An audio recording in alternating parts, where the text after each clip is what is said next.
Hello नमस्ते साथीहरु, के छ? Good morning everyone. भिडियो अन्तिमसम्म हेर्नु होला। मेरो भनाइ राम्रो लाग्यो भने लाइक, कमेन्ट, शेयर र च्यानललाई सब्स्क्राइब गरिदिनु होला भन्दै म मेरो भनाइहरु राख्दैछु।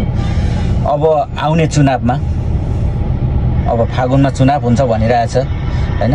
अब अन्तरिम सरकारले घोषणा गरेको छ कि फागुनमा चुनाव गर्ने। यो चुनावमा तपाईहरुले जति पनि पार्टीहरु छन् मर्ज गरेर मिलेर अगाडि बढ्ने, चुनाव लड्ने भन्छ, तपाईहरुले त्यो पार्टीलाई चाहिँ भोट नहाल्नु होला। किनभने त्यो सबै आफू सत्तामा जाने, आफू ठाउँमा पुग्ने बाटो मात्र हो हैन। तपाईहरुले जो एक्लै लड्छ, जो आफ्नो दममा लड्छ, त्यसलाई चुनाव दिनु होला।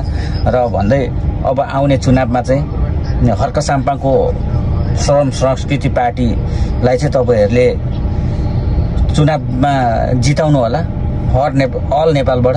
किनभने हर्क साम्पाङलाई जिताइयो भने नेपाल रहन्छ, नेपाल राम्रो पनि हुन्छ। नभए अरूलाई जिताउनु भयो भने चाहिँ नेपाल रहँदैन।